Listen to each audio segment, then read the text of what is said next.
رمضان. بسم الله الرحمن الرحيم. السلام عليكم ورحمة الله وبركاته. الحمد لله والصلاة والسلام على رسول الله محمد بن عبد الله وعلى آله وأصحابه ومن والاه. أما بعد, baada ya kumhimidi Allahu subhanahu wa ta'ala na kumtakia rehma na amani kipenzi chake bwana wetu Muhammad sallallahu alaihi wasallam. Mpenzi mtazamaji, karibu tena katika kipindi chetu cha Nurul Muhtadina fi Dhulmatil Ghafilina, mwangaza kwa wenye kuongoka katika giza la walio ghafilika. Ni kipindi ambacho kwamba tunakumbushana na kuelezana mawili matatu yanayofungamana na dini yetu ya Kiislamu, haswa wakati huu mtukufu, mwezi mtukufu wa Ramadhani. Ikiwa leo insha Allah, baada ya kueleza hivyo vipindi vilivyopita kwa wale wenye kutufuatilia, hatari mbaya kwa mtu mwenye kughafilika, na tukieleza vitu anavyonyimwa mtu aliyeghafilika, balaya, mitihani, shida kwa kughafilika kwake. Leo insha Allah tunaenda kutizama upande mwingine wa kughafilika, ambao itakuwa ni bayanu, kubainisha fadhlul ibada, ubora wa ibada, zamanul ghafla, wakati watu wameghafilika. Leo tuenda kueleza na kubainisha ubora wa ibada wakati watu wameghafilika. Ibada inayofanywa wakati watu wameghafilika ina daraja gani mbele ya Allah subhanahu wa ta'ala? Kuwa na mimi insha Allah. Wanazuoni wanatueleza na kutuambia na kutubainishia maneno kama haya: innal ibadata zamanul ghafla, hakika ya ibada wakati watu wameghafilika, min ashrafil ibadati, ni miongoni mwa ibada ambazo tukufu. Kisha wa arfa'uha manzila, ni katika ibada zenye daraja kubwa. Wakati utakapofanya ibada watu hawana habari, watu wameghafilika, jua ibada hiyo ni takatifu na ni bora na ina sharaf mbele ya Allah subhanahu wa ta'ala, na iko na daraja kwa sababu watu hawana habari wakati ule. Na kwa sababu hilo, idh hiya dalilu ikhlas, hiyo ni dalili ya kuwa wewe una ikhlas. Pia wa alamatu sidqin, ni ya kuwa wewe una alama ya ukweli na imani yako mbele ya Allah subhanahu wa ta'ala. Wa burhanun mahabba, na ni hoja ya mahabba yako, unaonesha mahabba yako kwa Allah subhanahu wa ta'ala. Lianna al-abida, kwa sababu ya mja, yadhkur rabbahu, yumtaja mola wake, hina yaghfilu nnasu, wakati watu hawana habari. Ndio maana ibada hiyo ikawa ina daraja, ikawa inapendwa, ikawa ina cheo, ikawa ni takatifu, ikawa ni tukufu mbele ya Allah subhanahu wa ta'ala, kwa sababu ya mja anamtaja mola wake wakati watu wameghafilika. Wa yaqumu ilayhi hina yanamu alkhalq, na anasimama usiku wakati viumbe watu wamelala, watu wamechoka. Fayakunu kalgharibi fi qaumihi walwahidi fi jamaati, mtu huyo anakuwa kama mgeni katika watu wake, mtu huyo anakuwa ni mpweke katika jamaa.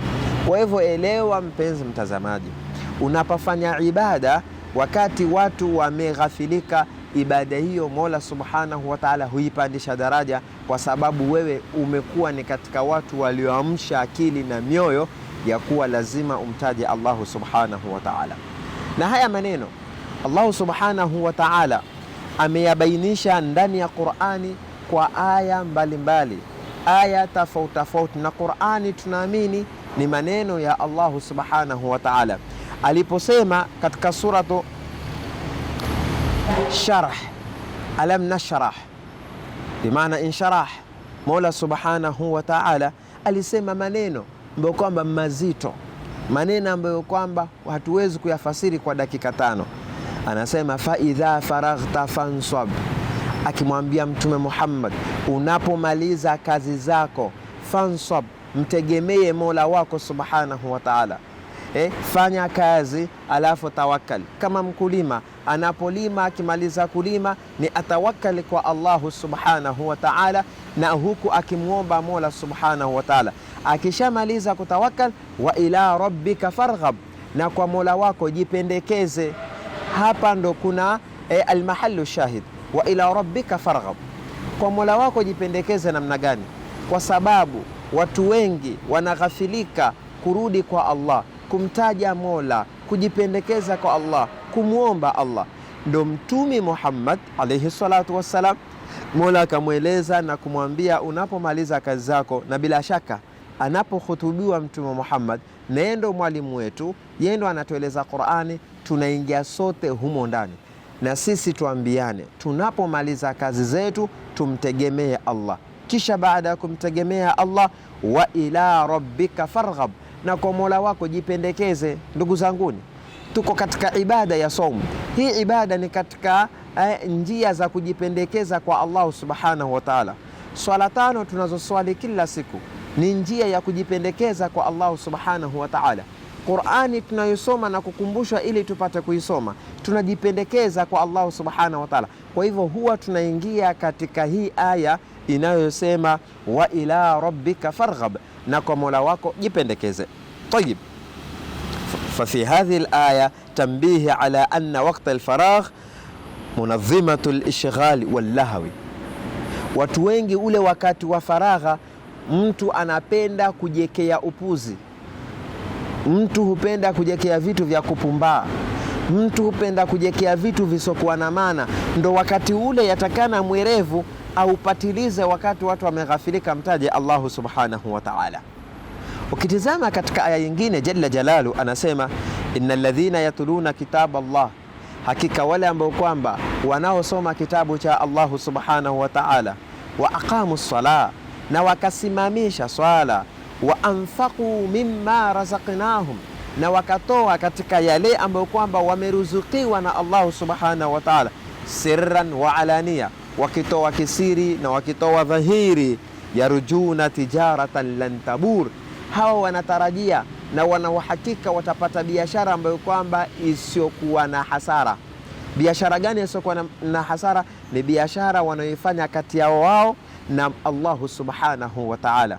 Na hapa huwa mara nyingi watu wanaghafilika, ni biashara gani yatakana waifanye na Allah subhanahu wa ta'ala.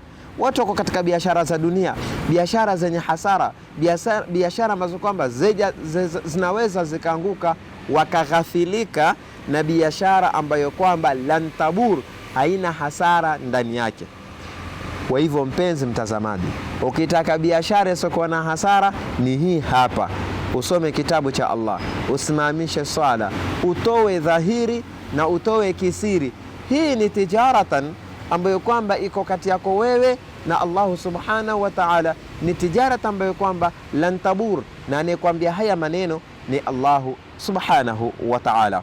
Na wakati huu watu wengi wameghafilika nao, lakini wale ambao kwamba wanaofikiria na kutafakari na kuwaza kwa kina, basi wakati huu wanapata kuupatiliza. Allah subhanahu wa ta'ala akataja katika aya nyingine wakati ambao kwamba watu wameghafilika, watu wana habari. Na wakati huu unapofanya ibada yoyote, tunazungumzia ibada kuwa ni bora. Ibada inakuwa bora wakati unapoifanya watu hawana habari, watu wameghafilika. Ndo Allah akataja katika aya nyingine kusema, tatajafa junubuhum anil madaji'i yad'una rabbahum khawfan wa tama'an wa mimma razaqnahum yunfiqun. Tatajafa junubuhum, zinapambanukana mbavu zao ama viwiliwili vyao na malazi yao, anil madaji'i, kutokamana na vitanda vyao vya fakhari, yad'una rabbahum khawfan wa tama'a, wanaamka usiku wa manane. Kwa sababu gani? Kwa sababu ya kwenda kufanya kazi.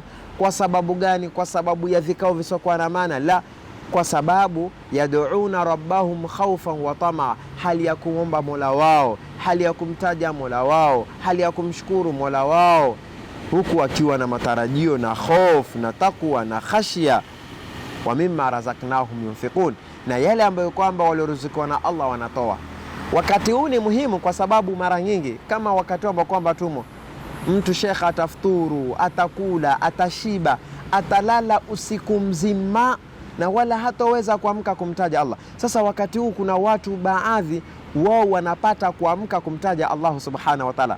Mtu akiamka akiswali raka mbili, raka hizi ni bora mbele ya Allah. Na kwa sababu gani zimekuwa bora? Kwa sababu ni ibada umeifanya wakati watu wameghafilika, watu wamelala, watu wanakoroma, watu hawana habari kuwa usiku yatakana mtu amke angalau aswali raka mbili. Kwa hivyo elewe hapa pia kuna watu wanapata ibada ambayo kwamba ni bora kabisa. Mola subhanahu wa ta'ala katika aya nyingine kueleza ubora wa ibada wakati watu wameghafilika, ni hii aya mrefu ambayo alitaja waumini wa kiume na waumini wa kike, waislamu wa kiume na waislamu wa kike, wachamungu wa kiume, wachamungu wa kike. Na aya inasema hivi, baada a'udhu billahi minash shaitani rajim, innal muslimina wal muslimati wal mu'minina wal mu'minati wal qanitina wal qanitati was-sadiqina was-sadiqati was-sabirina was-sabirati wal-khashi'ina wal-khashi'ati wal-mutasaddiqina wal-mutasaddiqati was-sa'imina was-sa'imati wal-hafidhina furujahum wal-hafidhati wadh-dhakirina Allaha kathira wadh-dhakirati a'adda Allahu lahum maghfiratan wa ajran 'azima. Hii ni aya inaeleza pambi zote mbili, waumini wa kiume, waumini wa kike, waislamu wa kiume, waislamu wa kike, wafungaji wa kiume, wafungaji wa kike, wanaomtaja Mungu wa kiume, wanaomtaja Mungu wa kike, wanaohifadhi uchi zao wa kiume, wanaohifadhi uchi zao wa kike. Allah akasema hawa kwa sababu walikuwa wakimkumbuka Allah wakati watu wameghafilika, a'adda Allahu lahum maghfiratan wa ajran 'azima. Mola amewaandalia msamaha, amewaandalia malipo makubwa. Kwa sababu gani? Kwa sababu walipata kupatiliza na kufanya ibada wakati watu wameghafilika. Zikaja hadithi ambazo kwamba Mtume Muhammad sallallahu alayhi wasallama amezeleza haswatan katika suala zima la watu kufanya ibada wakati watu wameghafilika.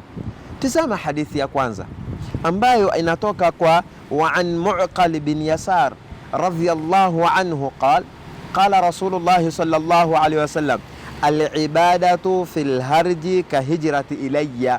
Mtume anasema العبادة في الهرج كهجرة إلي, ibada kwenye vita, ibada wakati wa balaa, ibada wakati wa mitihani, ibada wakati wa dhiki.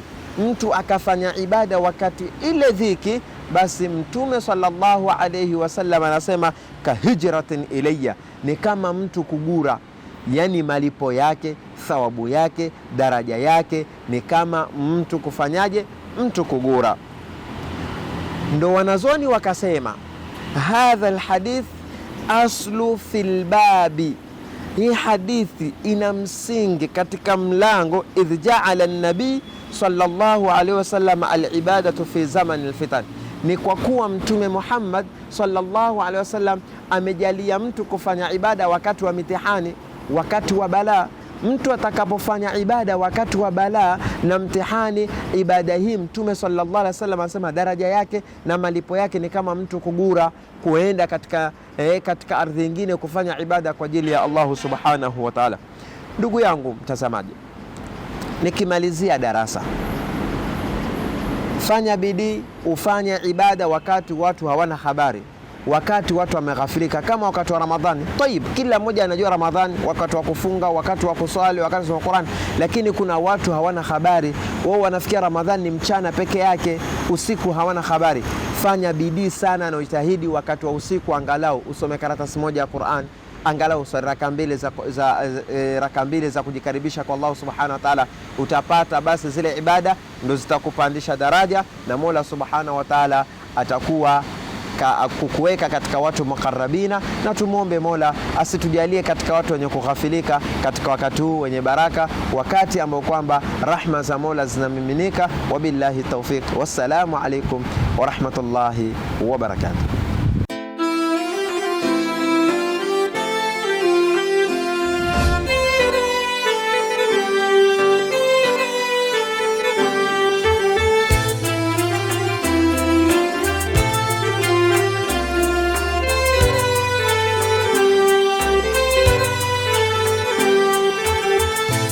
Ramadhan.